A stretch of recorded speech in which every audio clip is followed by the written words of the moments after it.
कुरान को पढ़ना है, कुरान सुनाना है, कुरान को पढ़ना है, कुरान सुनाना है। हम इसके मुहाफिज हैं, हम इसके मुहाफिज हैं, दुनिया को बताना है। बिस्मिल्लाहिर्रहमानिर्रहीम। अल्हम्दुलिल्लाहि रब्बिल आलमीन वस्सलातु वस्सलामु अला सय्यिदिल अंबिया वल मुरसलीन व अला अहलि बैतिहि अत्तय्यिबीन अत्ताहिरीन अल मासूमीन वल लअनतु दाइमतु अला अअदाइहिम अजमईन मिन यौमि अदावतिहिम इला क़ियाम यौमिद्दीन। सलावत पढ़िए मोहम्मद वाले।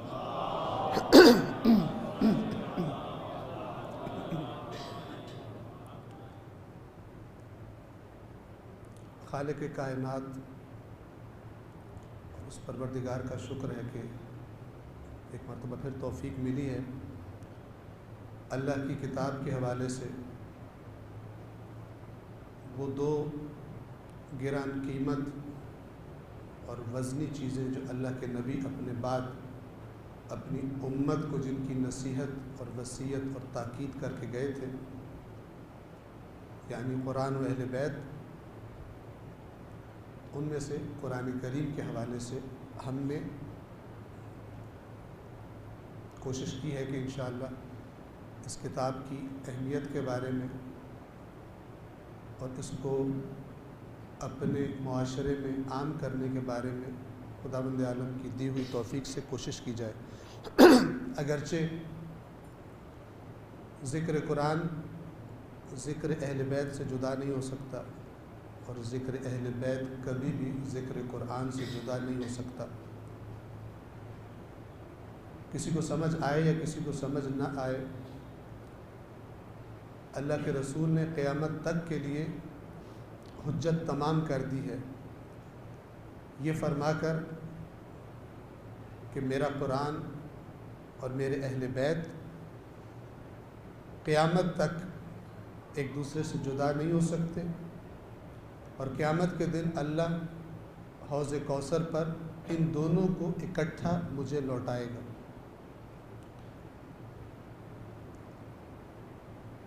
हम चाहेंगे कि इस बात को मुख्तसर वक्त में तमाम करें ताकि बाद में इंशाअल्लाह जिन्होंने सूरह फ़ज्र के लेक्चर सुने हुए हैं कारवान कुरान के, उनके जवाबों से कम मेरी हौसला अफजाई है कि किस कदर समझ रहे हैं। चंद नुकात मैंने नोट किए हैं, वो आपकी खिदमत में अर्ज़ करता हूँ। सबसे पहले अल्लाह के रसूल की हदीस, क़ाल रसूलुल्लाह सल्लल्लाहु अलैहि व आलिहि वसल्लम,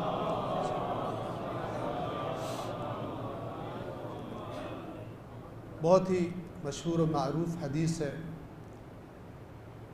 और जितनी बड़ी बड़ी भी परेशानियाँ और मुसीबतें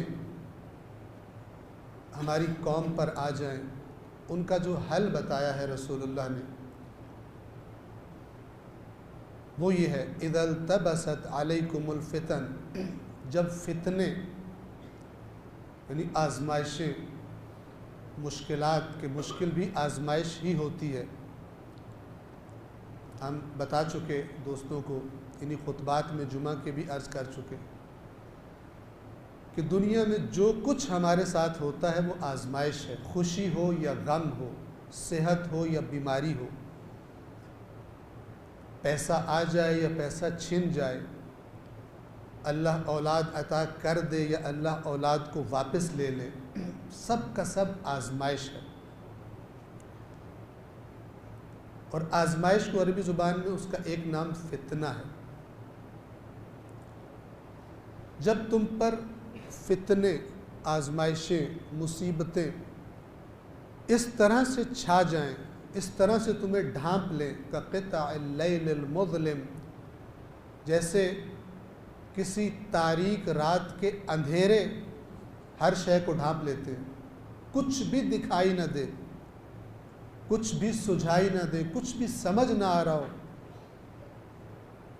तो ऐसे में फ़अलैकुम बिल कुरान, ऐसी सूरत में कि जब इज़ल्तबसत अलैकुमुल फ़ितनु कक़ितअल लैलिल मुज़लिम, अंधेरी रात की तरह, फ़अलैकुम बिलकुरआन। तो मैं तुम्हें बता रहा हूँ कि कुरान के साथ ख़ुद को जोड़ लेना, कुरान के साथ ख़ुद को मुत्तसिल कर लेना, ख़ुद को मरबूत कर लेना, कुरान को मजबूती से थाम लेना, तो इन फितनों से निकलने का रास्ता अल्लाह की किताब तुम्हें दिखाएगी। हमारे ज़माने में भी ऐसा ही है। इख्तिलाफ़ात, हमारी अपनी शिया कौम के अंदर आप देखें कितने ज़्यादा इख्तिलाफ़ात। एक ख़तीब आता है तकरीर करता है, उसके बाद दूसरा ख़तीब आता है कुछ और तकरीर करता है। बाज़ औक़ात ऐसी बातें होती हैं कि जिनको दीन के बुनियादी तसव्वुरात का पता है, ज़रूरियात दीन का पता है, बाज़ दफ़ा ज़रूरियात दीन के ख़िलाफ़ बातें शुरू हो जाती हैं। तो जो हल समझ आता है, और वो हल हमें समझ नहीं आता, वो जिन्होंने दीन समझाना था उन्होंने ही हल दिया हुआ है। वो हल ये है कि जब तक हमारे जहनों के अंदर वो मेयार या वो टूल मौजूद ना हो कि जब बाहर से कोई बात, कोई इन्फॉर्मेशन हमारे जहन के अंदर पहुँचे तो वो उसको जुदा कर सके, सही बात को गलत बात से जुदा कर सके, जब तक ऐसी कोई चीज़ हमारे जहनों में ना हो, जो कुछ भी कहा जाएगा कबूल होता जाएगा, और फिर उसके नतीजे में इख्तिलाफ़ात वजूद में आएंगे। किसी ने किसी को सुना, किसी ने किसी को सुना, आपस में फिर लड़ाई और जंग, और जो ताकतें दुश्मन के ख़िलाफ़ इस्तेमाल होनी थी, जो ताकतें तामीरी कंस्ट्रक्टिव कामों में इस्तेमाल होनी थी, वही तखरीबी कामों में और एक दूसरे के साथ मुखालफतें करने में वो एनर्जी और वो ताकतें ज़ाया होती हैं। अगर आजकल की ज़ुबान में मैं बात कहूँ तो इस कारवान कुरान का मकसद क्या है? जब हमारे पास कोई कंप्यूटर हो, या फ़र्ज़ करें ये हमारे पास आजकल जो स्मार्टफोन्स होते हैं, हम अपनी ज़रूरत के मुताबिक अपने पीसी में, अपने लैपटॉप में सॉफ्टवेयर इंस्टॉल करते हैं। हमारी कुछ ज़रूरत है, हम कहते हैं कि ज़रूरत कैसे पूरी होगी, हमें पता चलता है कि आपकी इस ज़रूरत को, आपके बिज़नेस को चलाने के लिए ये सॉफ्टवेयर चाहिए, और जितने भी सॉफ्टवेयर अवेलेबल हों, जितनी हमारी ताकत हो ख़रीद की, हम चाहते हैं कि सबसे जो बेस्ट पॉसिबल, बेस्ट ऑप्शन है वो हम ख़रीद लें, ताकि हमारा कारोबार तरक्की करे, ताकि बेहतरीन तरीके से मसलन हमारे अकाउंट्स जो हैं वो कंट्रोल रहें, कम से कम ज़हमत में ज़्यादा से ज़्यादा काम हो जाए, और गारंटी भी हो कि ख़राबी नहीं होगी। कंपनी गारंटी दे, इस सॉफ्टवेयर के बाद आप ये ख़रीद लें, हमारी गारंटी, हमारी ज़मानत है। तो अगर इस ज़बान में हम बात करें तो कुरान करीम इंसान के दिमाग के कंप्यूटर के लिए इस कायनात का बेहतरीन सॉफ्टवेयर है। बहुत सारे सॉफ्टवेयर हम यहाँ पे इंस्टॉल कर लेते हैं। मादा परस्ती का सॉफ्टवेयर, वो फिर हमारी अक्ल को, जिसके लिए मतलब शैतान ने उसे बनाया है, वो हमारी अक्ल को उसी तरफ धकेलता है। नफ्स परस्ती का मसलन सॉफ्टवेयर। तो इस प्रोग्राम के ज़रिए से अल्लाह ताला की मदद से और अहले बैत अतहार के वसीले से, क्योंकि ये कुरान करीम गोया के निसाब है, सिलेबस है, और उस सिलेबस के, उस किताब के असल और सबसे बेहतरीन उस्ताद रसूलुल्लाह और अहले बैत अतहार है।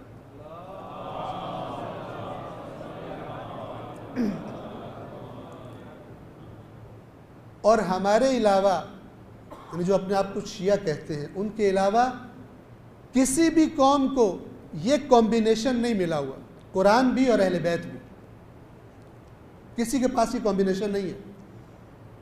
और ये मैं इसलिए कह रहा हूँ कि यानी किताबों से आशनाई है। बिरादरान अहले सुन्नत की किताबों में अहले बैत अतहार से रिवायात दूसरी रिवायात के मुकाबले में ना होने के बराबर, ये एक अलग मौजू है। लिहाजा ये बेहतरीन कॉम्बिनेशन हमारे पास है। इस सॉफ्टवेयर को, जिसे मैं कह रहा हूँ सिलेबस या सॉफ्टवेयर, हम चाहते हैं कि इसको हम अपने जहनों के अंदर इंस्टॉल करें, आपके जहनों के अंदर इंस्टॉल हो जाएगी। ये तब तक नहीं हो सकता जब तक आप खुद ना चाहें, जब तक आप खुद अपने जहन का दरवाज़ा न खोलें इसके लिए। जैसे मैंने आयत अक्सर तज़किरा करता रहता हूँ, अफ़ला यतदब्बरून अल-कुरआन अम अला कुलूबिन अक़फ़ालुहा, ये कुरान में तदब्बर क्यों नहीं करते, इनके दिलों पे ताले पड़े हुए हैं, ये क्यों नहीं मेरे सॉफ्टवेयर को अपने जहनों में घुसने देते, ये क्यों नहीं मेरे कुरान के ज़रिए मैं जो कॉन्सेप्ट इनके जहनों में मुंतकिल करना चाहता हूँ, जो बुनियादें मैं इनको देना चाहता हूँ सही और गलत को जुदा करने की, क्यों नहीं अपने दिमागों को खोलते। उसके लिए ताला लगा है इन पर, मादा परस्ती का ताला लगा है, दुनिया परस्ती का ताला लगा हुआ है इस पर। अगर ये सॉफ्टवेयर इंस्टॉल कर लिया जाए तो रिजल्ट क्या होगा,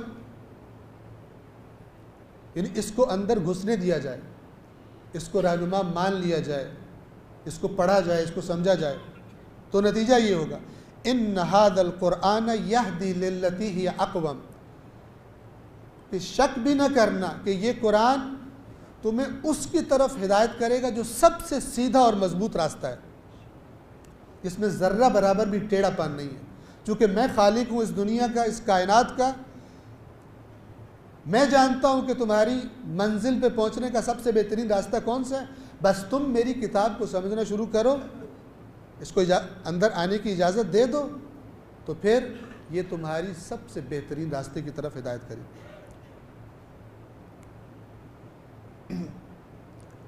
दूसरी टर्म जो मैं इस्तेमाल करना चाहूँगा आजकल की ज़ुबान में, वो ये कि हमारे अंदर शैतान की तरफ से बहुत सारे वायरस घुसे हुए हमारे दिमागों में, और वो इतने ज़्यादा अंदर हिस्सा बन गए हमारी तबीयतों का, हमें पता भी नहीं चलता, हमें पता भी नहीं चलता कि ये कोई वायरस है, इतने शामिल हो गए हैं। झूठ, बोहतान, अंधी तकलीद, बग़ैर हक को बातिल में जुदाई किए, बग़ैर ये कोशिश किए कि मैं समझूं, जैसे दुनिया के बारे में तवज्जो देता हूँ वैसे अल्लाह के दीन के बारे में भी तवज्जो दूँ। अगर मैं अपने कारोबार को न समझूं तो नहीं चला पाऊँगा। जो इस फील्ड में तरक्की हो रही है दुनिया में, अगर अपने आप को अपडेट न करूं तो नहीं कमाई कर पाऊंगा सही तरह से, मार्केट के मिजाज को नहीं देख पाऊंगा, क्या नई चीज़ें आ रही हैं नहीं समझ पाऊंगा। जब इस पर मैं तवज्जो देता हूं कि इस कारोबार ने चंद साल मुझे फ़ायदा देना है,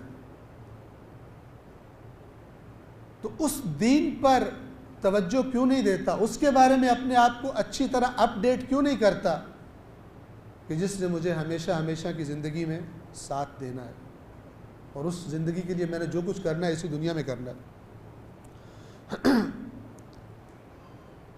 ये जो वायरस हैं गुनाहों के, बुरी सिफात के, इनके लिए अल्लाह ताला फरमाता है कि सबसे पक्का और स्ट्रॉन्गेस्ट जो एंटी वायरस है उसका नाम कुरान करीम है।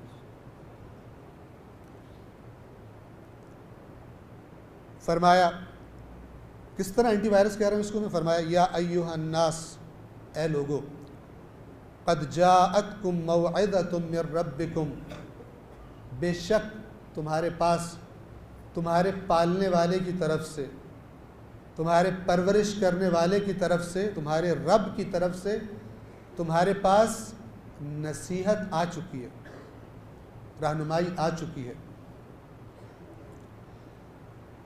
वशिफ़ाउन लिमा फिस सुदूर, और जो तुम्हारे सीनों के अंदर, जो तुम्हारे ज़हनों के अंदर खराबियाँ हैं, बीमारियाँ हैं, वायरस हैं, उनके लिए शिफा हमने नाजिल कर दी।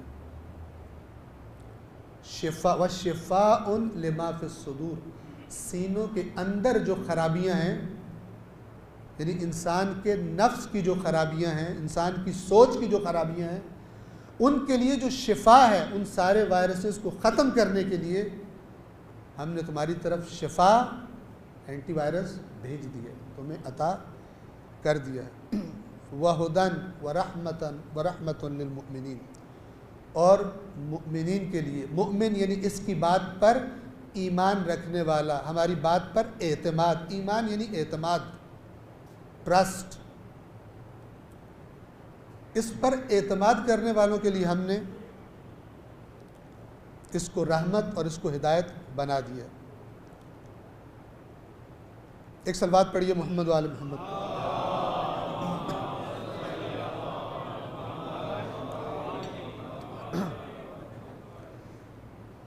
इस दर्स की तरफ आते हैं। इस दर्स में हमारा जो ज़्यादा फोकस है वो है अल्फाज के दकीक और एग्जैक्ट मीनिंग्स बताने पर।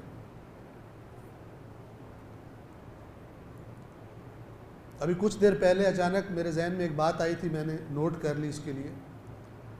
हमारे सोसाइटी में इस्तिखारा बहुत कॉमन है, इस्तिखारा करते हैं, और मैं बाज़ दोस्तों से अर्ज़ भी किया करता हूँ कि इस्तिखारे का ये जो स्टेप है ये लास्ट है, पहले अक्ल इस्तेमाल करनी होती है। अगर आप अपने शोबे में, आप उस शोबे को समझते हैं जिसके बारे में हम इस्तिखारा करना चाह रहे हैं, जिस काम के बारे में अगर उसको आप समझते हो तो पहले अपने इल्म से, अपनी अक्ल से देखो कि वो क्या कहता है। और अगर आपका शोबा नहीं है तो जो उस शोबे में महारत रखते हैं उनसे मशवरा करो, जो इत्तला रखते हैं। कुरान का असूल है, फस्अलू अहल ज़िक्र इन कुंतुम ला तअलमून, अगर तुम नहीं जानते तो जो जानते हैं उनसे सवाल करो। कुरानी वैसे कॉमन सेंस की बात भी, अकल भी यही कहती है, और कुरान ने भी इसकी तायद की है कि अक्ल का खालिक भी अल्लाह ही है। लेकिन लोग क्या करते हैं, बस धड़ाधड़ इस्तिखारा इस्तिखारा इस्तिखारा इस्तिखारा। अगर सब कुछ करने के बाद भी फिर आप कंफ्यूज्ड हैं, 50% कंफ्यूज्ड हैं, नहीं समझ आ रहा, तो फिर इस्तिखारे की स्टेज है। लेकिन आप अक्ल को मुअत्तल कर दें, छुट्टी पे भेज दें, तो फिर जो अक्ल का खालिक है वो भी नाराज़ होगा, ये तुमने क्या किया। और अगर सिर्फ इस्तिखारा करने से और अक्ल इस्तेमाल ना करने से काम ठीक हुआ करते तो फिर दुनिया में हम लोग सबसे आगे होते, क्योंकि हम ज़्यादा इस्तिखारे करते। हमारी कौम को सबसे आगे होना चाहिए था अगर बगैर अक्ल इस्तेमाल किए इस्तिखारे करने से काम सीधे हुआ करते थे। यूरोप वालों से भी हमें, साइंस में भी हमें आगे होना चाहिए था, टेक्नोलॉजी में भी हमें आगे होना चाहिए था। वो हमारे आगे हाथ फैलाते या वो हमसे आके इस्तिखारे करवाते, और फिर हम जैसे लोगों के पास टाइम ही ना होता सिवाय इस्तिखारे करने के, लाइनें लगी होती। बहरहाल ऐसा नहीं है। लेकिन अभी जो मैं बात करना चाह रहा हूँ वो ये है कि अगर कुरान के अल्फाज के सही मीनिंग्स, उनके सही कॉन्सेप्ट हमारे जहनों में ना हो तो इस्तिखारा भी गलत हो जाएगा। ये जो इस्तिखारा हम करते हैं, मिसाल के तौर पर एक बंदा है, वो सरकारी अफसर है, पुलिस में है, ईमानदार है, जज है, ईमानदार है। अब आजकल ईमानदार अफसर का करप्ट अफसरों के ख़ानदान में रहना ये बहुत मुश्किल है, जहाँ नीचे से लेकर ऊपर तक खाना खिलाना हो। अब ये अफसर जो ईमानदार अफसर है, ये कहीं पर मिसाल के तौर पर इसने कोई हक की बात की, कोई हक का फैसला किया और कोई दूसरा करप्ट उसके पीछे पड़ गया, उसको तंग करता है, उसको सही तरह से काम नहीं करने देता। अभी आके इस्तिखारा करवाए कि मैं नौकरी रखूं या छोड़ दूं, मुझे बहुत तंग कर रहा है। और इस्तिखारे में आयत है फस्बिर लिहुक्म रब्बिक, अपने रब के हुक्म के लिए सब्र कर। फस्बिर तो सब्र कर, लिहुक्म रब्बिक। अब अगर सब्र का माना वो जो हम आम तौर पे करते हैं कि किसी गरीब को कोई थप्पड़ मार के चला जाए और वो कुछ कर न सके, समझे कि मैं तो सब्र कर रहा हूँ, जुल्म के खिलाफ क़याम ना कर सके और इसका नाम सब्र रख दे, ये गुमराही है। तो ये समझेगा कि अगर वो तंग कर रहा है तो तू नौकरी छोड़ दे। इस्तिखारे का मतलब ये, तू सब्र कर, कोई नहीं, अल्लाह और नौकरी देगा। तो इस्तिखारे का जो मैसेज है वो भी गलत हो जाएगा, जिसको कुरान का सही लफ्ज़ों का मीनिंग ना पता हो। फस्बिर का माना है डट जा। तेरा रब चाहता है कि मोमिन डट जाए, ना झुके। फस्बिर, फस्बिर लिहुक्म रब्बिक। एक फस्बिर जो हम तर्जमा करेंगे झुक जा, कोई बात नहीं, अल्लाह और देगा तुझे। एक ये कि नहीं, डट जा। करबला फस्बिर, सब्र कर। ये डट के, सर उठाकर, बातिल के से टकरा कर, ये सब्र है। जो इस किस्म की सब्र की डेफिनेशन करते हैं वो कहेंगे इमाम हुसैन बेसब्रे थे, घर में बैठ के सब्र करते। यजीद ने मरना ही था, मर जाता, थोड़े अरसे बाद मर नहीं किया, सब्र करते थोड़ा सा। लिहाजा इसमें जो हमारा फोकस है, ताकि गलत चीज़ें हमारे जहन में ना जाएं, जो लफ्ज़ अल्लाह ने इस्तेमाल किए उनका एग्जैक्ट मीनिंग, चूँकि बहुत इंपॉर्टेंट है। ज़माने के साथ साथ अल्फाज के इस्तेमाल तब्दील होते रहते हैं। मैं मिसाल दिया करता हूँ, पहले भी दी है, तकरार करता हूँ। एक इंग्लिश का लफ्ज़ है मोबाइल। आज से 100 साल पहले अगर मोबाइल लफ्ज़ बोला जाता तो किसी एक के जहन में भी ये चीज़ नहीं आनी थी। लेकिन अगर 100 साल पहले का टेक्स्ट आप आज किसी बच्चे को पढ़ाएं और वहाँ मोबाइल लिखा हो, उसके जहन में क्या आएगा? कहीं और उसका जहन जाएगा नहीं, उसके जहन में ये आ जाएगा। मसलन अगर सिर्फ मोबाइल लिखा हो, अब वो जिसने वो तहरीर लिखी होगी उसके जहन में कुछ और था, वो कुछ और बताना चाह रहा था उस तहरीर से, और पढ़ने वाला उस तहरीर से कुछ और समझ लेगा। जैसे मैंने सब्र की मिसाल दी।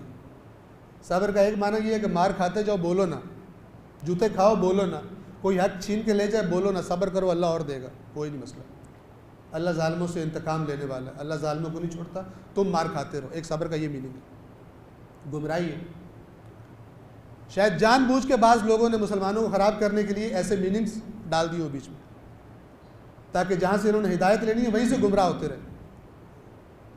लिहाजा हम कोशिश करते हैं कि एग्जैक्ट मीनिंग्स, और वो एग्जैक्ट मीनिंग्स कौन से, कि जो नुज़ूल कुरान का ज़माना है, उस ज़माने में जो कुरान के मुखातब थे, यानी कुरान जिनको रसूलुल्लाह आयात सुनाया करते थे, इन अल्फाज को सुनकर उनके जहनों में क्या तसव्वुर आता था।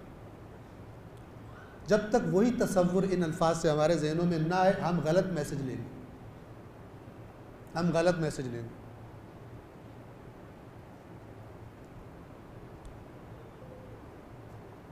एक सलवात पढ़िए मोहम्मद वाले मोहम्मद।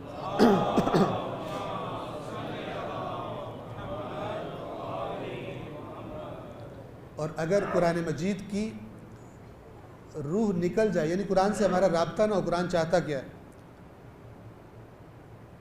तो फिर इस मुआशरे में यूं भी होता है। याद रखिएगा, अगर आप कोई ऐसा काम करना जा रहे हो कि जो अल्लाह के हुक्म के ख़िलाफ़ है, आजकल वो कौम पैदा हो गई है जो उस काम के लिए भी इस्तिखारा करवाते हैं।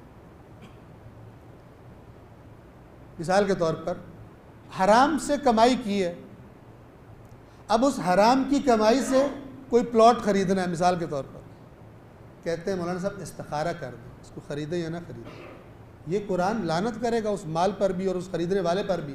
उसने क्या इस्तिखारा करना है? कि जिस कुरान की बताई हुई तालीम को आप रोंद कर पैरों के नीचे माल कमा रहे हो और उसके बाद कहते हो इस्तिखारा करो, ये मजाक है, तौहीन है कुरान की भी और अल्लाह की भी, कि दीन को आपने इसलिए रखा। चोर चोरी करने जा रहा हो, मिसाल के तौर पर कोई सरकारी अफसर है, कोई जॉब करता है, कोई कारोबार करता है, उसने जाके रिश्वत देनी है कोई बड़ी खराबी करने के लिए, और वो घर से सदका दे के निकले कि अल्लाह बलाओं को टाल दे। 1 करोड़ रुपए का घपला करना है, बीच में से कहे मैं 5 लाख रुपए मदरसे को दे रहा हूँ, कि 5 लाख रुपए की मैं मजलिस इमाम हुसैन करवा रहा हूँ ताकि 95 लाख डिकार सकूँ मैं, इमाम हुसैन मेरे पे आने वाली मुसीबतों को मसलन टाल दे। ये तौहीन है इमाम हुसैन की, जो सब कुछ कुर्बान करने के लिए जा रहे हैं तो कहते हैं तुम नहीं देखते हुदूद इलाही को पामाल किया जा रहा है। हुसैन घर से निकला है ताकि हुदूद इलाही को कायम कर सके। उस हुसैन को कितना गंदा कॉन्सेप्ट है, लोग बुरे ऑफिसर्स को रिश्वत देते हैं ताकि मुल्क के कानून की जद में आने से करप्ट लोगों को बचा सके, रिश्वत देते हैं। हमारे जहन ऐसे खराब हो गए रूह दीन से दूर होने की वजह से, रूह कुरान से दूर होने की वजह से। ऐसे गंदे वायरस हमारी फिक्र में, ऐसे गंदे सॉफ्टवेयर नफ्स परस्ती और ख्वाहिश परस्ती और मादा परस्ती के हमने अपने दिमागों में इंस्टॉल कर लिए कि हम इमाम हुसैन से उम्मीद रखते हैं कि अल्लाह की नाफरमानी करने पर हमें बचा लेंगे, हमारी शिफात करेंगे, हमारी सिफारिश करेंगे। लिहाजा मैं सारा साल हराम कमाऊँ, उसके बाद मैं चंद मजालिस करवा दूँ, मैं समझूँ कि मैंने बहुत ज़बरदस्त काम किया। तौहीन है इमाम हुसैन अलैहिस्सलाम की, तौहीन है करबला की, तौहीन है उनकी कुर्बानियों की, उनके खून की तौहीन है ये सारी। अगर खुदावंद आलम हमें अक्ल से सोचने की तौफीक देती। एक सलवात पढ़िए मोहम्मद वाले मोहम्मद।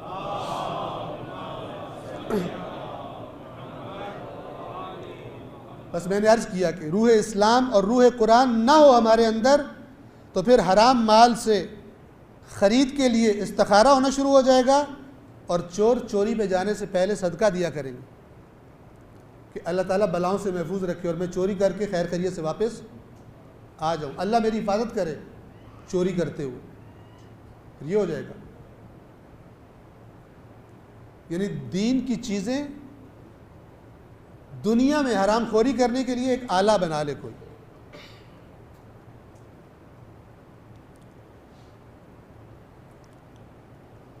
एक और मिसाल है, वो देकर तो अपनी बात को तमाम करना चाहूँगा, और ताकि ज़्यादा वक्त न लूँ मैं। एक मिसाल है, वो दिया भी करता हूँ, पहले शायद आप में से बाज़ ने सुनी भी हो। ये क्यों फरमाया अहले बैत अतहार ने कि अपने दीन की बुनियाद, अपने दीन के अपने अकायद, अपने अफकार, अपने कॉन्सेप्ट्स को कुरान से लो पहले, ताकि बाद में जो चीज़ें आएंगी, कोई भी चीज़ कुरान के अलावा कुरान मजीद जितनी खालिस नहीं है।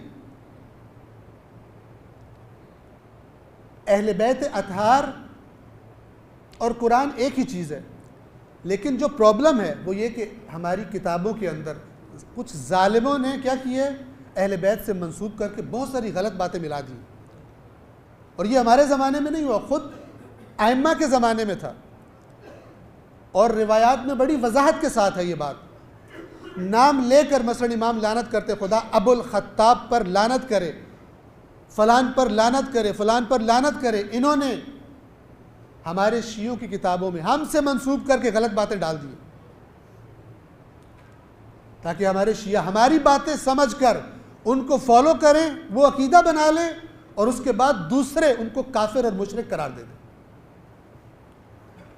उन पर शिर्क के इल्ज़ाम लगे, उन पर कुफ्र के इल्ज़ाम लगे।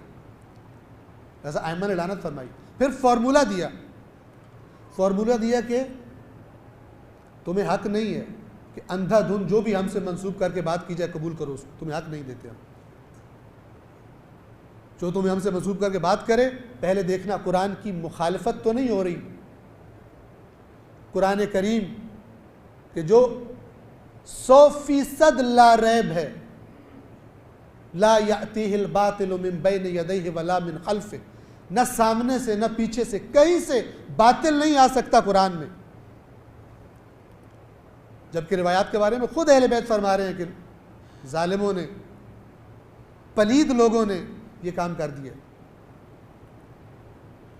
तो फरमाया कि कुरान मजीद के सामने रखो, कुरान मजीद पे अर्ज करो, पेश करो, और अगर कुरान मजीद की मुखालफत में हो, मिजाज कुरान से और मिजाज हो, तो फिर जान लो कि हम अहले बैत कभी भी कुरान के खिलाफ बात नहीं कर सकते। हदीस सकलैन का माना यही है, कभी जुदा नहीं हो। हदीस सकलैन का माना यही है। तो जो मिसाल जो देना चाहता, कुरान करता क्या है, देखें ये मिसाल इंशाल्लाह याद रखेंगे, इसको गौर करने की। खुद कुरान करीम की रविश भी मिसाल देने वाली है। वद्रिब लहुम मसलन, ए रसूल इनको मिसाल दीजिए। वलक़द ज़रबना लिन्नास फ़ी हाज़ल क़ुरआन मिन कुल्लि मसलिन लअल्लहुम यतज़क्करून, यकीनन हमने इस कुरान में तरह तरह की मिसालें दी हैं, शायद ये लोग समझे बात को। तो मिसाल अर्ज़ करता हूँ, दो दोस्त थे, फ़र्ज़ी किस्सा है, कोई सही किस्सा नहीं है, लेकिन समझाने के लिए। एक खालिस देहात का रहने वाला, गांव का रहने वाला, और एक शहर का रहने वाला।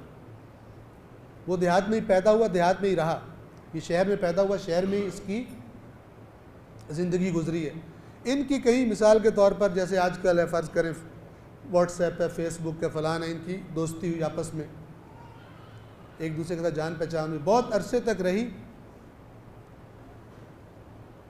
तो काफ़ी अरसे के बाद फिर जो शहर वाला था उसने गांव वाले को दावत दी और कहा कि हमारे पास आओ, कभी तुम्हें शहर दिखाएं, तुमने कभी शहर नहीं देखा। गांव वाले ने कहा ठीक है। तो एक दिन वो शहर पहुंच गया। उसका शहरी दोस्त, उसने उसको फिराया, शहर फिराया, इधर उधर बिल्डिंग्स दिखाई, फलान। तो अचानक वो जो गांव वाला था वो उसे कहता है कि यार मैं दूध पीने का बहुत शौकीन हूँ, मैं जब भी अपने गांव में हूँ, मैंने अपनी भैंसें रखी हुई हैं, अपनी गाय रखी हुई हैं, मेरी वहाँ पे ज़मीन है जहाँ पे मैं खेती बाड़ी करता हूँ, वहाँ मैंने अपनी गाय भैंस रखी हुई हैं और मैं दूध पीता हूँ खालिस। शहरी, गौर कीजिएगा मेरी बात पर। तो शहरी ने कहा कि मसला ही कोई नहीं, इधर हमारे पास बेहतरीन खालिस दूध मिलता है, मैं बचपन से पी रहा हूँ, आपको पिलाता हूँ। उसने कहा ज़बरदस्त, बहुत अच्छी बात। तो वो दुकान पे ले गया, वहाँ पे उसने डब्बा ख़रीदा, बेहतरीन कलर्स, बेहतरीन पैकिंग थी, और ऊपर लिखा हुआ था बड़ा बड़ा 100% खालिस दूध, 100% खालिस दूध, 100% प्योर, जैसे आप इश्तिहारों में देखते हैं टीवी में। तो उसने कहा ये देखो, इन्होंने, इन सच्चे लोगों ने गवाही दी हुई है कि ये खालिस दूध है 100%। उसने कहा ठीक है, गांव वाले ने कहा। उसने डब्बा खोला और पी गया। जैसे ही उसने वो दूध पिया जिसको खालिस कहा था इसके शहरी दोस्त ने, उसके मैदे ने उसको हज़म करने से इनकार कर दिया, उसे कबूल करने से इनकार कर दिया। उसको क्या आ गई। शहरी ने कहा भाई ये क्या मसला है। उसने कहा मुझे भी नहीं पता, मुझे भी नहीं पता, सारी उम्र मेरी दूध पीते हुए गुजरी है, लेकिन आज ये पहला दूध है कि मेरे मैदे ने इनकार कर दिया इसे कबूल करने से, एक्सेप्ट नहीं कर रहा। मैं तो चाहता हूँ कि एक्सेप्ट करे, मैं तो पिया खुद मैंने, लेकिन ये एक्सेप्ट नहीं कर रहा, ये बाहर फेंक रहा है उसको। तुम्हारे इस डब्बे में प्रॉब्लम है कुछ, कम से कम ये वो दूध नहीं है जो मैं पीता रहा हूँ। शहरी ने कहा अच्छा, फिर मैं तुम्हारे पास गांव आता हूँ, बताओ खालिस दूध क्या होता है। तो ये गांव वाला चला गया। कुछ दिनों के बाद शहरी आ गया। शहरी जब गांव में आया तो वो उसको अपने ज़मीनों पे ले गया। वहाँ पर उसने अपनी भैंसें रखी हुई थी, अपनी गाय रखी हुई थी। उसने कहा आप देखो, उसके सामने उसने दूध निकाला शहरी के सामने और कहा कि ये लो पियो, इसमें कोई चीज़ मिलाई गई है? कहता नहीं, खालिस है। कहता हाँ खालिस है, मैं देख रहा हूँ, तेरी आंखों के सामने इसे हासिल किया गया है। अब वो शहरी की जो सारी उम्र 100% खालिस दूध डब्बे वाला पीता रहा था, उसने इस दूध को जब पिया, उसके मैदे ने भी उसे एक्सेप्ट करने से इनकार कर दिया, उसको भी कह आ गई। गांव वाले ने कहा कि क्या हुआ? कहता है नहीं, मैंने तो कुछ भी नहीं किया, मैंने तो पिया तुम्हारे सामने, लेकिन मेरा मैदा इसे कबूल नहीं कर रहा। गांव वाला कहता है ये खालिस है या नहीं? जो तुम डब्बे वाला पीते हो वो तो तुम्हारी आंखों के सामने 1000 जगहों से गुजर कर तुम तक पहुंचता है, उस पर सिर्फ लिखने वालों ने लिख दिया कि ये 100% खालिस है। और एक कुछ अर्सा पहले, पता नहीं अब आता या नहीं आता, पहले एक टीवी में इश्तिहार आता था, एक पता नहीं वो मिल्क पैक था या क्या था, उसका इश्तिहार आता था। तो जब वो पीता है, बेगम उसको ला के देती है शौहर को अपने, तो वो पी के कहता है क्या बेगम ने घर में भैंस पाल रखी है? यानी बात करता है बेवकूफ़ बनाने के लिए लोगों को, ऐसे जैसे भैंसों का दूध पीता रह जाके, इसको पता है कि बिल्कुल भैंस वाला दूध है। तो जिस मैदे को नाखालिस चीज़ की आदत डाल दी गई है खालिस कहकर, तो मैदे को तो अल्लाह ने एक सेटिंग दी हुई है ना, वो उसके साथ एडजस्ट हो गया। जैसे कहते हैं आप अपने इलाके से दूसरे इलाके में जाओ सफ़र करके, तो पानी चेंज होता है तो फिर मुश्किल बन जाती है बाज़ दफ़ा, क्योंकि इंसान जहाँ रहता है वहाँ की आबो हवा के साथ, आब यानी पानी, हवा, वेदर, इसके साथ इंसान एडजस्ट कर लेता है। जब दूसरी जगह में जाता है तो प्रॉब्लम होती है उसको। तो जिस मैदे को ना खालिस के साथ जिसने अपने आप को एडजस्ट कर लिया था, उसके अंदर जैसे ही खालिस किया उसने कहा बाहर फेंको इसको, मैं इसे कबूल नहीं करूँगा। इसी तरह जिसको खालिस की आदत थी, खालिस पर एडजस्ट हुआ था जो मैदा, जैसे ही ना खालिस, अगरचे उसके ऊपर 100% लिखा हुआ था और कंपनी भी पता नहीं वो ISO कौन सी सर्टिफाइड थी कि ये बिल्कुल कोई चीटिंग नहीं करते, लेकिन उसका मैदा उसे कबूल करने से इनकार कर देता है। आप बावर कर लें कि मैंने मैदा बोला, अब आ जाए अपने जहन की तरफ, अपने जहाँ से इंसान सोचता है उसकी तरफ आ जाए। जिसका दिमाग एडजस्ट हुआ है कुरान के साथ, कुरानिक कॉन्सेप्ट्स के साथ, कुरान मजीद से तसव्वुरात बनाए हैं उसने, इस कायनात का तसव्वुर, कायनात दुनिया क्या चीज़ है, ये उसने कुरान से जहन में डाला अपने। अल्लाह क्या है, अल्लाह की सिफात क्या है, ये उसने कुरान से अपने जहन में डाला है। इंसान मैं क्या चीज़ हूँ, ये तो चलता फिरता है, बातें करता है, जिसकी इतनी रिश्तेदारियां हैं, इतनी मेहनत करता है, अपना काम करता है, ये है क्या, बेमकसद है, बामकसद है, किस लिए? ये कॉन्सेप्ट जिसने कुरान से लिया हो, उसके बाद कोई बड़े से बड़ा उसके जहन आकर उसको कोई ऐसी बात करे जो इस, जहाँ पे उसका दिमाग एडजस्ट है, उसके अंदर कॉन्सेप्ट जो आ गए हैं, जिस पे उसने बुनियाद रखी है, कोई बड़े से बड़ा उसको आकर कोई और बात करे, ये चाहे ना चाहे उसके इख्तियार से बाहर है, इसका दिमाग उसे रिजेक्ट कर देगा, रिजेक्ट करेगा उसको। बरक्स भी इसी तरह है। बरक्स भी हम देखते हैं कि जिन्होंने नाखालिस तरीके से अपने कॉन्सेप्ट बनाए हुए, नाखालिस, इधर की सुनी उधर की सुनी, ये वो इधर, ये वो बातें सुनी है, मिक्स बातें सुनी है, और उनके दिमाग नाखालिस बातों पे एडजस्ट हो गए, वहीं पे ट्यून हो गए, वो उन्हीं की जड़ें बन गई उनके दिमागों में। तो अब क्या होता है, अब ये होगा जब खालिस आयत भी पढ़ के उनको सुनाई जाएगी, उनका दिमाग रिजेक्ट करेगा, भागेगा उससे, तो ये क्या बात हुई, ये क्या बात हुई, मेरी, उसको लगेगा मेरी टिकट जन्नत की कैंसिल हो रही है, उसका जी नहीं चाहेगा, यकीन करने का जी नहीं चाहेगा उसको। पहले वो मसलन हराम भी खा रहा था, गुनाह भी कर रहा था, और जन्नत में भी उसने रिजर्वेशन उसकी पक्की थी, उसको मिल गई थी।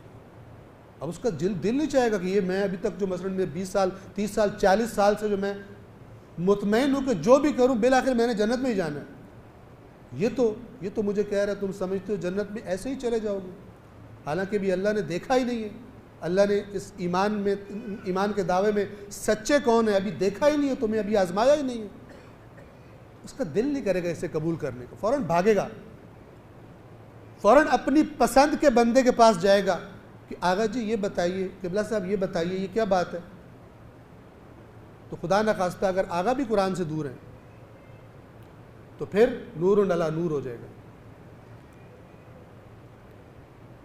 अल्लाह जुल्मात से निकाल के नूर की तरफ लाता है, कुछ लोग होते हैं वो नूर से निकाल के दूर करके जुल्मात की तरफ ले जाते हैं ताकि लोगों को नजर ना आए और उनका काम भी चलता रहे। एक सलवात पढ़िए मोहम्मद वाले।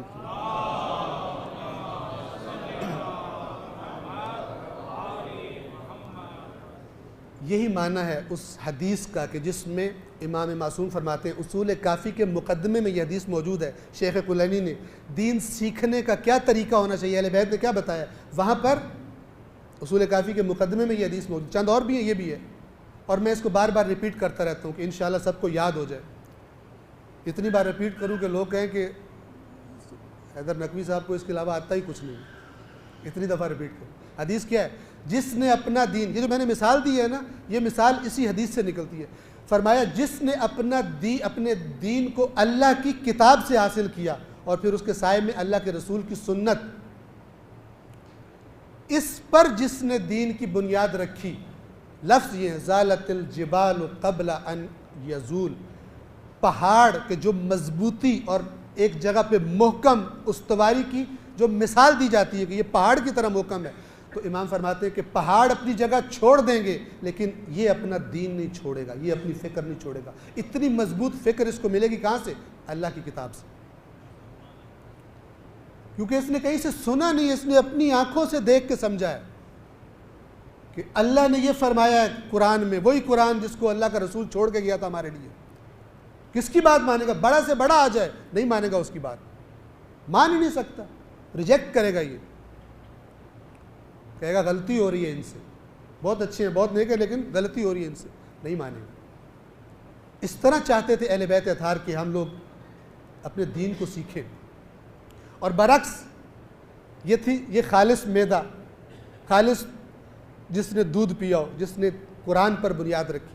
और इसके बरक्स फिर उसी हदीस में इमाम ने फरमाया वमन अखज़हु मिन अफ़वाहिर रिजाल, और जिसने दीन लोगों के मुंह से लिया, इससे सुना उससे सुना फलान से सुना, रद्दत हुर्रिजाल, वो लोग ही उसको दीन से खारिज भी कर देंगे, उसे पता भी नहीं चलेगा मैं खारिज हो गया।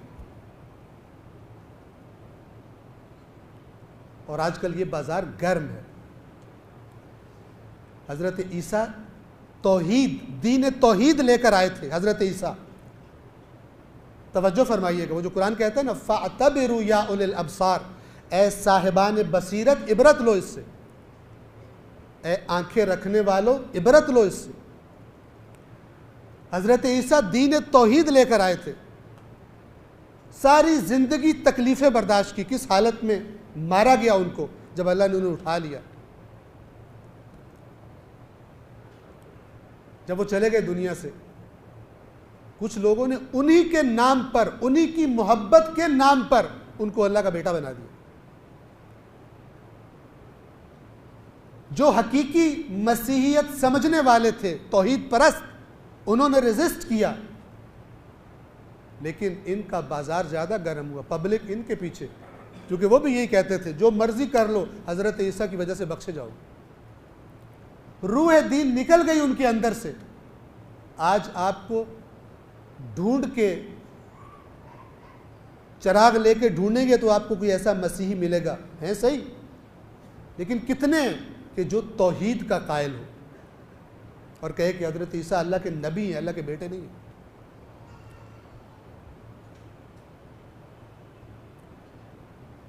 खुदा न खास्ता हमारे साथ भी कोई इसी तरह ना कर दे।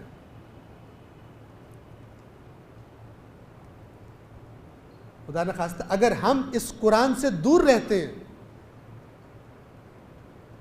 तो मैं इंशाअल्लाह बाद के मवारिद में कुरान की आयात लाकर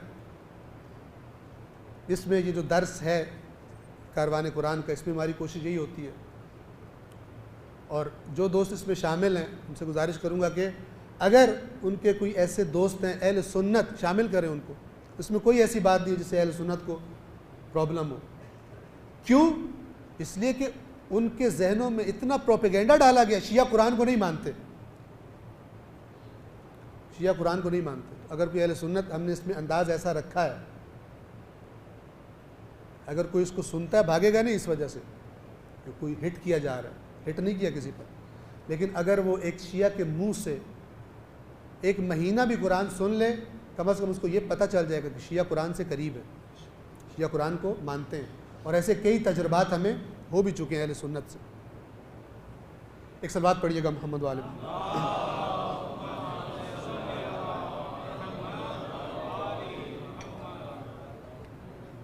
आपको अर्ज़ कर दूँ, ये जो सामने आपके लिखा हुआ है, स्पेलिंग्स देख लें, वैसे आप में से बहुत सारे होंगे भी इसमें शामिल। आपसे जो हेल्प चाहिए, अलबत्ता पहले आपको ज़रा जिसे कहते हैं हदीस सुना दूँ। एक कुरान की आयत है कि जिसमें खुदा फरमाता है, जिसने किसी अच्छे काम के लिए शिफाअत की। शिफाअत का माना होता है यानी एक बंदा नाकाफ़ी था, एक दूसरा साथ मिला तो काम हो गया। एक बंदे की तवज्जो नहीं थी अल्लाह की तरफ, आपने थोड़ी कोशिश की, हो गई। उसके बाद जिसको आपने मुतवज्जे किया था, आपने तज़क्कुर दिया था, आपके तज़क्कुर के नतीजे में, आपकी थोड़ी सी कोशिश के नतीजे में, आपकी ज़ुबान की हरकत के नतीजे में वो मुतवज्जे हो गया कुरान की तरफ, यानी अल्लाह की तरफ, यानी दीन की तरफ, उसकी तमाम नेकियों में अल्लाह आपको शरीक रखेगा। ऐसी इन्वेस्टमेंट का तसव्वुर आप नहीं कर सकते। ऐसी इन्वेस्टमेंट क्यों? अगर किसी बैंक ने कोई प्रॉफिट देना हो तो बैंक जितना भी पैसे वाला हो महदूद होता है, लेकिन जिसने ये आपको इनिशिएटिव दिया है, इंसेंटिव दिया है, वो उसके ख़जानों में कोई कमी नहीं है। जितना भी दे फिर कहता है मेरे पास और भी है, तुम लेने वाले बनो। तो अगर एक ज़ुबान की हरकत से, थोड़ा काम करने से हम किसी को कुरान मजीद की तरफ मुतवज्जे कर सकते हैं। मैं ये नहीं कह रहा हतमन ही, अगर आपके पास कोई ऐसा यानी कोई प्रोग्राम है आप जानते हैं इससे बेहतर, उसकी तरफ ले जाएं। इससे मुराद ये नहीं है कि सिर्फ यही है और बस, यानी इसके अलावा कोई दुनिया में कोई चीज़ नहीं है। हो सकता है ये बहुत कमतर चीज़ों से बेहतर चीज़ें मौजूद हो। अगर आप कोई बेहतर चीज़ जानते हैं तो हतमन वो करें, लेकिन करें ज़रूर। इन्वेस्टमेंट बहुत अच्छी है, एक दफ़ा करके भूल जाए, आप में कमी भी कोई नहीं होगी। कितनी बातें हम हर रोज़ करते हैं, कोई कमी होती है हमारे अंदर, बल्कि और बोलने का दिल करता है। तो फरमाया मैं यशफ़ा शफ़ाअतन हसनतन यकुन लहू नसीबुम मिन्हा, जिसने कोई अच्छी शफ़ाअत की, अच्छी सिफारिश की, तो उसके लिए उसमें नसीब, हिस्सा होगा। नसीब नहीं, हिस्सा। और दूसरी हदीस है कि जो अल्लाह के नबी ने अपने शागिर्द अव्वल अमीरुल मुमिनीन अली इब्न अबी तालिब अलैहिस्सलातु वस्सलाम को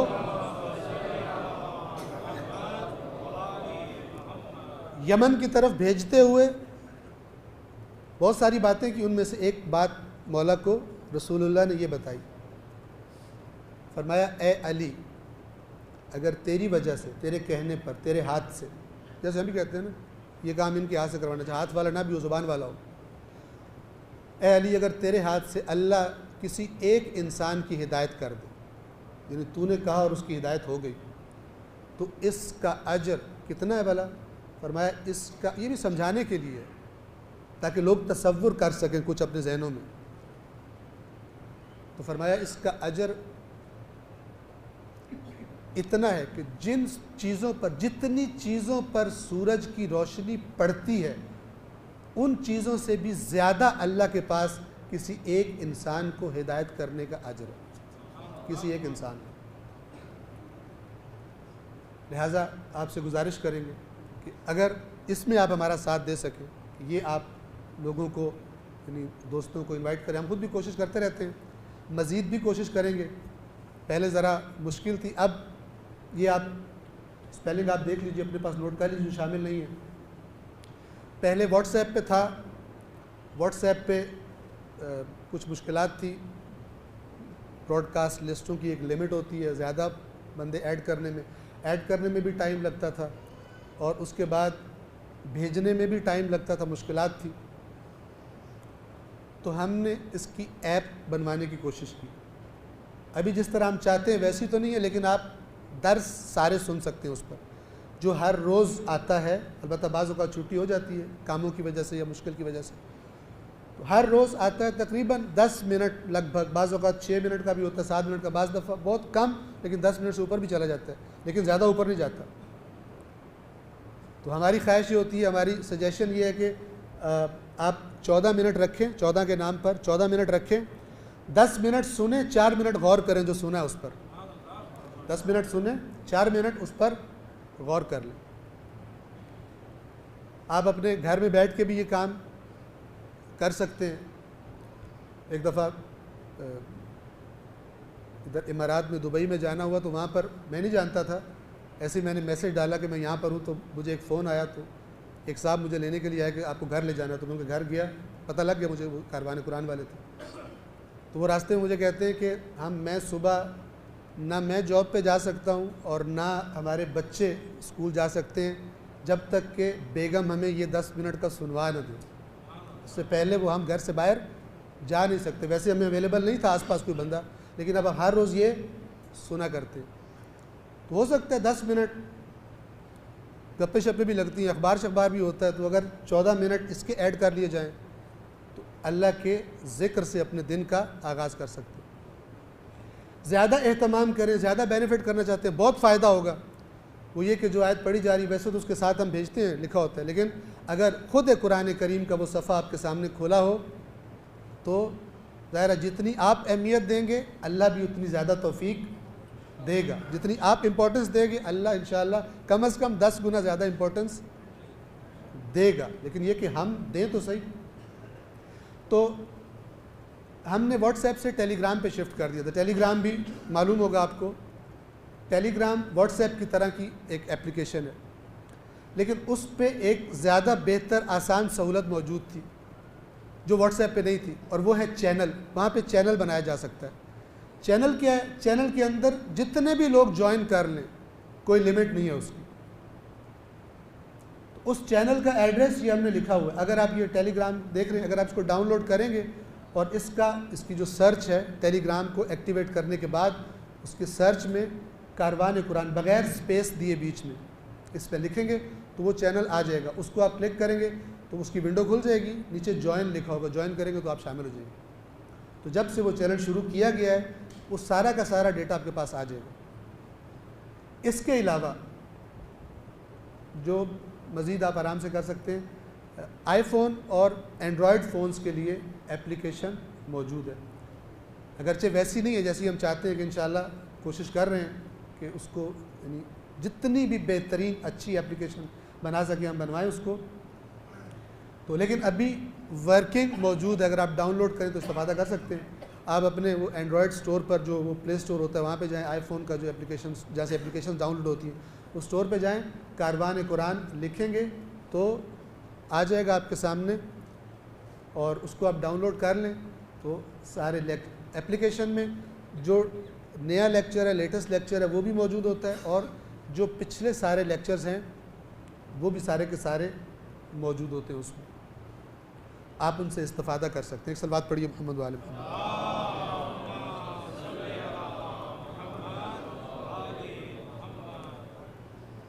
हम इंशाअल्लाह प्रोग्राम हमारा ये, एक तो अभी इन चंद सवालात हम पूछेंगे छोटे मोटे, लेकिन हमारी ख्वाहिश और हमारा प्रोग्राम ये है कि हम कुछ बाकायदा से, मिसाल के तौर पर 1 महीने या 2 महीने का काम देखें कि हम इसी के ज़रिए अनाउंस कर देंगे, एप्लीकेशन के ज़रिए भी और उस टेलीग्राम चैनल के ज़रिए भी अनाउंस कर देंगे प्रोग्राम को।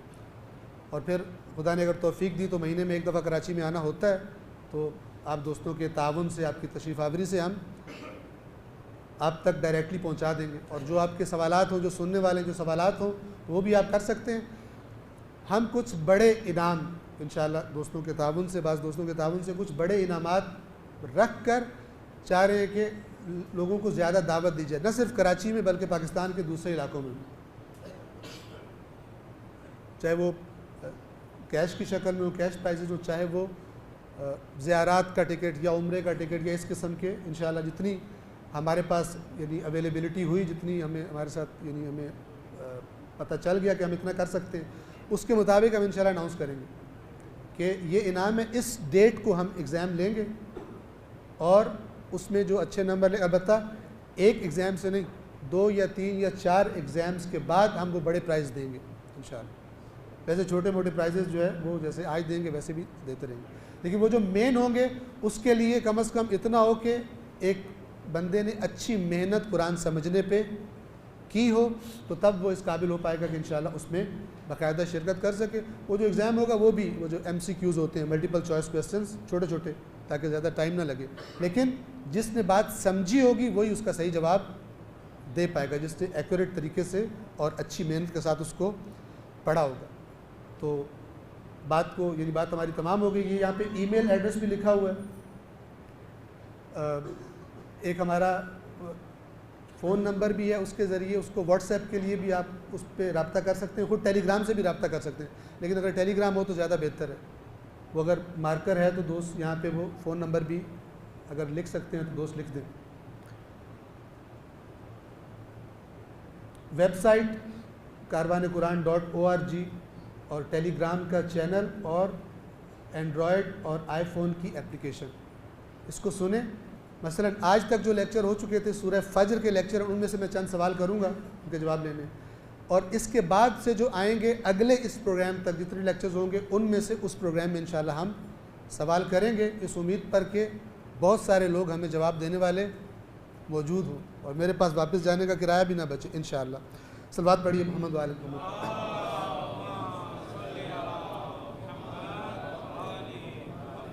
सवाल पूछूंगा मैं। पहला सवाल जो है वो जो मर्द हजरात बैठे हैं, जेंट्स बैठे हैं, आपकी साइड से आपने जवाब देना है, और उसके बाद जो सवाल होगा वो ख़वातीन से।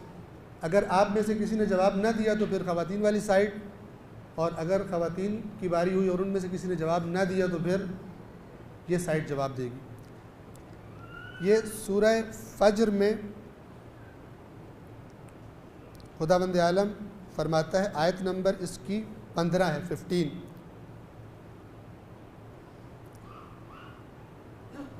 कल्ला,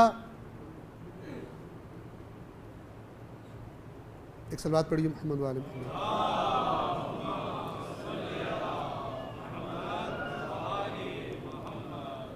आयत नंबर 17 है, सॉरी। कल्ला बल्ला तुकरिमूनल यतीम, कल्ला बल्ला तुकरिमूनल यतीम।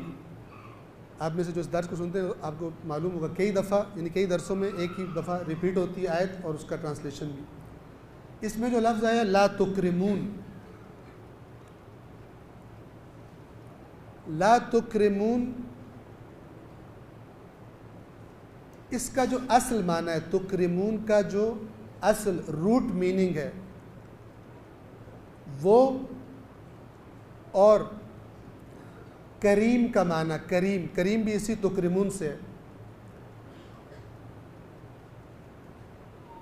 जो इनमें से एक बता देगा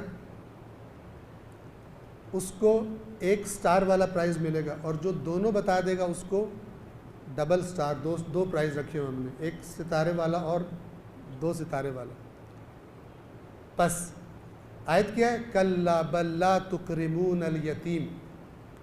तो ये तुकरिमून, इसका बुनियादी माना क्या है, बुनियादी हुरूफ क्या है, और फिर करीम का माना क्या है?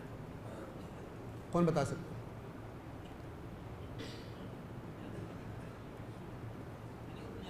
जी जी। काफ रा, जिसे हम रे बोलते हैं, काफ रे और मीम, जो करम, या अल्लाह करम, ठीक है ना, ये करम इसके बुनियादी हुरूफ है, काफ रे और मीम। ये आपको बता दूं बुनियादी हुरूफ वैसे मैंने उस दर्स में ही बताए हुए हैं। अब देखें मिसाल के तौर पर नस्र, नासिर, मंसूर, ये एक ही फैमिली है। मुस्तंसर, एक मुस्तंसर हुसैन भी हुआ करते थे, होते हैं, ये सब एक फैमिली है। इसमें जो सब में रिपीट होते हैं उन्हें कहा जाता है बुनियादी हुरूफ, और असल मीनिंग भी उन्हीं का होता है। बस इसके तुकरिमून के असल जो हर्फ हैं वो हैं काफ, रे और मीम। जी, 1 स्टार मसलन हो गया, उस बुनियादी हुरूफ का स्टार हो गया। करीम का माना आप कर सकते हैं कि नहीं कर सकते?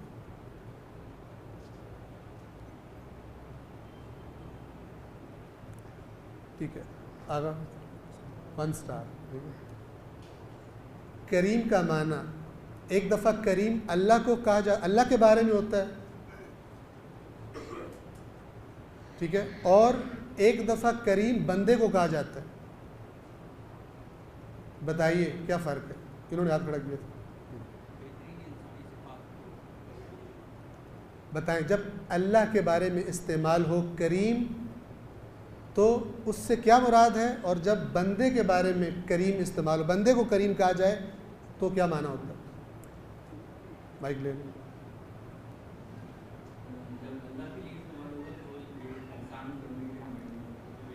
जब कहा जाता है अल्लाह करीम है तो इससे मुराद अल्लाह एहसान करता है, बिन मांगे एहसान करता है, देता रहता है, बुजुर्गवारी करता है, अता करता है, ये मुराद होती है। ये इस सिफत को करम कहा जाता है। इक़रा व रब्बुकल अकरम, कह कि तेरा रब, तेरे पे बंदों ने एहसान किए होंगे, उन्होंने तेरे कोई काम किए होंगे, पढ़ के तेरा रब अकरम है, सबसे बड़ा करीम है, उसके एहसानों का मुकाबला कोई भी नहीं कर सकता। अगर कोई बंदा तुम पे एहसान करे तो उसके शुक्रगुजार होते हो, तो फिर अल्लाह के शुक्रगुजार क्यों नहीं होते? सबसे ज़्यादा वो काबिल है। जब बंदे को करीम कहा जाए तो क्या मुराद है?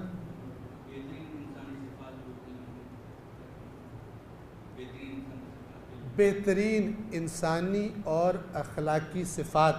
जब अच्छे अखलाक का मालिक हो, अच्छी सिफ़ात का मालिक हो, उस बंदे को करीम कहा जाता है। लिहाजा अल्लाह के लिए भी करीम आया है और बंदे के लिए भी करीम इस्तेमाल हुआ है। 1 स्टार इनके लिए भी। और सलावत पढ़िए मोहम्मद वाले मोहम्मद पे।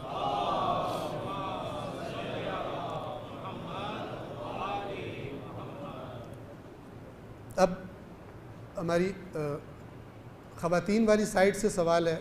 आयत नंबर 13 सूरह फज्र की आयत नंबर 13 है, फ़सब्ब अलैहिम रब्बुका सौत अज़ाब, फ़सब्ब अलैहिम रब्बुका सौत अज़ाब। सब्बा के हुरूफ असली हुरूफ और उसका असल मीनिंग क्या है? और ये 1 स्टार होगा जिसने ये बता दिया। सब्बा, फ़सब्बा, इसके हुरूफ असली और असल मीनिंग क्या है? ये 1 स्टार का जवाब होगा जिसने दिया। और जिसने बताया कि इस आयत में क्या मीनिंग है, इसका इस आयत में क्या मीनिंग है, वो फिर दूसरा स्टार हो जाएगा, डबल प्राइज़ मिलेगा उनको। सब्बा के बुनियादी हुरूफ हैं स्वाद, बा, बा, और अरबी ज़बान में सब्बा कहते हैं पानी को ऊपर से नीचे की तरफ गिराने के लिए। और यहाँ पर सब्बा का वर्ड सौदा अज़ाब के लिए आया है, क्योंकि खुदा अज़ाब का कोड़ा दे, इसका मीनिंग ये है कि खुदा ने उनके अज़ाब का कोड़ा दे मारा। तो सब्बा जो है कोड़ा अज़ाब का, इसके रेफरेंस से इसमें यूज़ किया जा रहा है। सलवात पढ़िए मोहम्मद वाले।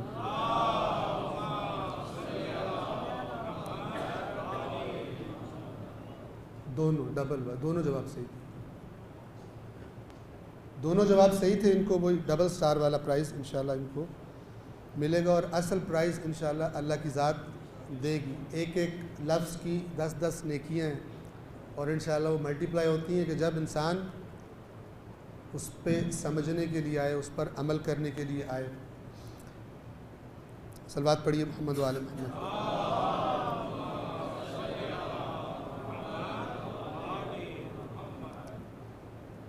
मर्दों वाली साइड से सवाल है, आयत नंबर 21, कल्ला इज़ा दुक्कतिल अर्दु दक्कन दक्का, कल्ला इज़ा दुक्कतिल अर्दु दक्कन दक्का।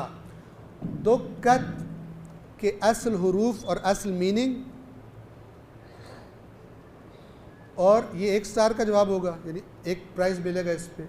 दुक्कत, इसके बुनियादी हुरूफ और इसका माना, और डबल प्राइज़ मिलेगा उसको जो ये बताएगा कि मैंने दर्स में ये बात की हुई थी कि अगर आजकल की जो साइंस की ज़ुबान है इस कायनात के बारे में, उसके तनाजुर में अगर इस आयत को देखा जाए तो इसका माना क्या बनेगा। क्योंकि उस ज़माने में इंसान ये नहीं जानते थे जो आज जानते हैं साइंस के नतीजे में। तो जो उस साइंस के तनाजुर में भी बताएगा इस आयत से क्या तसव्वुर किया जा सकता है। उसको फिर डबल प्राइज़ मिलेगा। जी दुक्कत, जी बिस्मिल्लाह।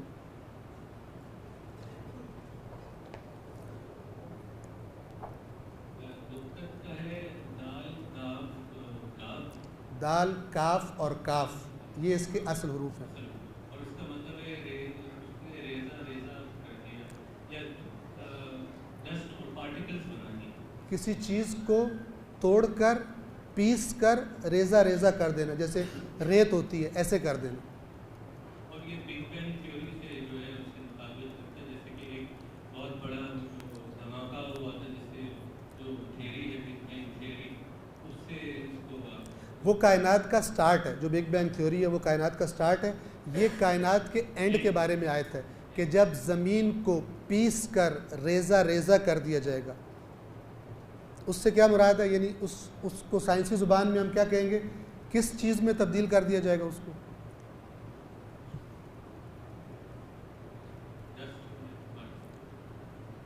थोड़ा सा और अगर एक्यूरेट लफ्ज़ बोलेंगे तो फिर इंशाल्लाह। पहले आप कोशिश कर लो।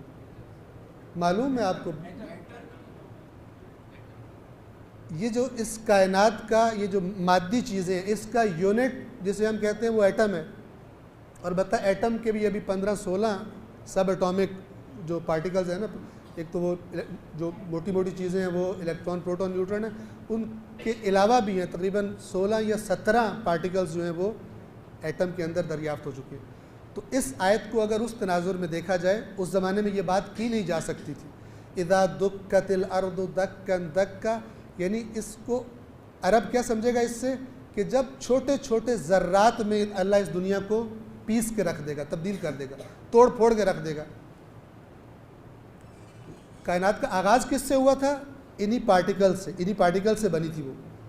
एक दफ़ा फिर अल्लाह इस मादी कायनात को जब क़यामत आएगी तो उन्हीं छोटे छोटे ज़र्रात में तोड़ के इसको तबाह व बर्बाद कर देगा। और साथ साथ जिन्होंने इससे लंबी लंबी ख्वाहिशें लगाई हुई हैं उनकी ख्वाहिशात को भी जो उस वक्त मौजूद होंगे, आज भी कर देता है मौत के ज़रिए और उस वक्त भी कर देगा। तो ये जिन्होंने एटम बोला था, एक स्टार वाला इनको और एक स्टार आगा साहब, सलवात पढ़िए मोहम्मद वाले मोहम्मद।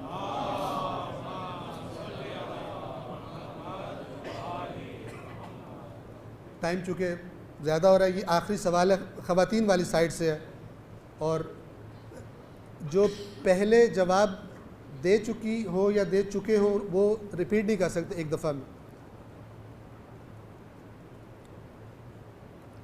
आयत नंबर 22, वजाअ रब्बुका वल मलकु सफ़्फ़न सफ़्फ़ा, वजाअ रब्बुका वल मलकु सफ़्फ़न सफ़्फ़ा। इस आयत का तर्जुमा, सही तर्जुमा क्या है और गलत तर्जुमा क्या है, ये एक बताएंगे, उसको एक प्राइज़ मिलेगा। गलत तर्जुमा इस आयत का क्या है और सही मफ़हूम क्या है इस आयत का, वो बताएंगे तो एक प्राइज़। और दूसरा ये बताएंगे कि जो गलत तर्जुमा है वो क्यों नहीं किया जा सकता, क्यों गलत है, तो फिर डबल प्राइज़ मिलेगा ख़वातीन वाली साइड से। जी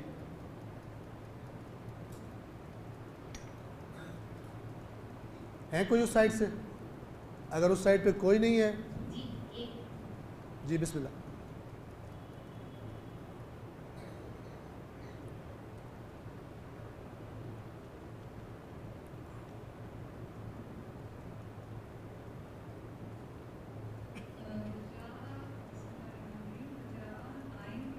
ज़रा ऊंचा बोलिएगा, आवाज़ सही नहीं आ रही। वल मलकु सफ़्फ़न सफ़्फ़ा,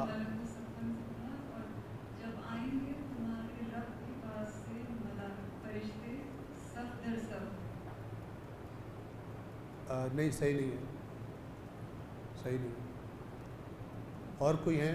अगर आप ही सही कर सकती हैं तो उसकी इस्लाह कीजिए, अगर नहीं तो फिर पहले बताएं उधर से कोई हैं। और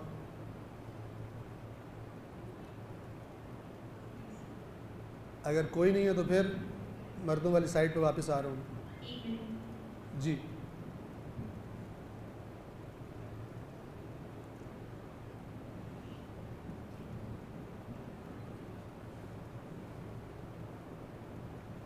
इतना टाइम नहीं है, बस उधर की मोहलत ख़त्म होगी, इधर जी आप माइक इनको देंगे। गलती ये है कि उसमें आपने एक्सप्लेन किया था कि खुदा आएगा, तो आपने कहा था खुदा मतलब जहाँ हाजिर ना हो वहाँ आएगा, तो ऐसा नहीं है, खुदा हर जगह हाजिर होता है, ये करेक्शन है। और सब तो यही इतना याद है कि मलाइका जो है सब जो है वो हाजिर हो जाएंगे और जहन्नुम सामने आ जाएगी, और जैसे ही खुदा का हुक्म होगा जो है वो तो अगर ये आपने कहा कि मिस्टेक ये है, वजा रब्बुका और आएगा तेरा रब, वल मलकु और फरिश्ते, तो आएगा नहीं, क्योंकि आता वो है जो कि नहीं होता, खुदा तो हर जगह मौजूद है। खुदा तो हर जगह मौजूद है, तो फिर उसके आने का कोई मतलब नहीं बनता। मतलब प्रेजेंट है, असल में ये होगा कि जहन्नुम सामने लाई जाएगी और मलाइका वो बात की है, बहुत आपका एक जो जवाब है वो सही है, करेक्शन वाला।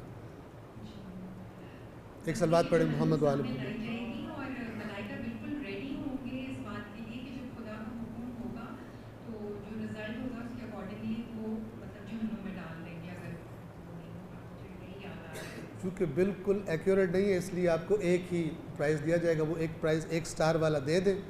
अब बताएं कि कोई यहाँ पर कोई जवाब दे दो अगर आप कहें तो दोबारा चांस। इनमें से एक मिनट, जो अगर मर्द हजरात में से कोई ऐसा है जिन्होंने जवाब नहीं दिया और इसका जवाब पता है तो वो दें, वरना फिर रिपीट हो सकता है आपको। जी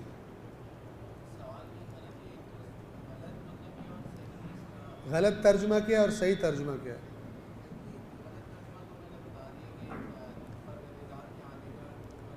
गलत तर्जुमा ये है, वजा रब्बुका वल मलकु सफ़्फ़न सफ़्फ़ा, और तेरा रब और फरिश्ते सफ़ दर सफ़ आ जाएंगे, यानी लाइनें होंगी जिनमें अल्लाह भी होगा और फरिश्ते भी होंगे। मतलब जैसे फ़ौज होती है, आगे कमांडर खड़ा होता है, पीछे फ़ौज की वो होती है, इस तरह आएंगे। और मुसलमानों में बहुत सारे ऐसे हैं कि जो ये तर्जुमा करते हैं कि अल्लाह भी आ रहा होगा और फरिश्ते भी आ रहे होंगे। इसका मतलब क्या है कि जहाँ से आ रहा होगा वहाँ अल्लाह था और जहाँ पे आ रहा है वहाँ पे अल्लाह कोई नहीं था, ठीक है, जबकि ये सद दर सद गलत बात है। तो सही तर्जुमा इसका क्या करेंगे?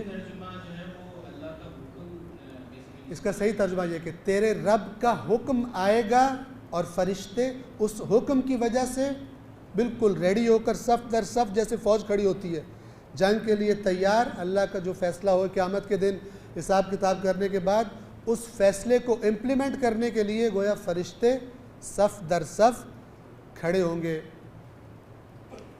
यौम यक़ूमुर रूहु वल मलाइकतु सफ़्फ़न ला यतकल्लमून इल्ला मन अज़िन लहुर रहमान व क़ाल सवाबा। जिस दिन रूहुल कुदस यानी जो फ़रिश्तों के सरदार हैं और फ़रिश्ते सफ़ दर सफ़ खड़े होंगे, उस दिन किसी को बोलने की इजाज़त नहीं दी जाएगी सिवाय उसके, कोई बोल नहीं सकेगा सिवाय उसके जिसको अल्लाह इजाज़त दे के बोल, और वो भी कोई चीटिंग नहीं कर सकेगा, ठीक ठीक बात करेगा। बात को टेढ़ा मेढ़ा इधर उधर ट्रिक चालाकी जो दुनिया में कर भी लेते हैं वहाँ पर कोई चालाकी नहीं कर सकेगा। तो एक जो स्टार वाला इनाम है वो हमारे भाई को भी इंशाल्लाह दे दिया जाए। सलवात पढ़िए मोहम्मद वाले मोहम्मद।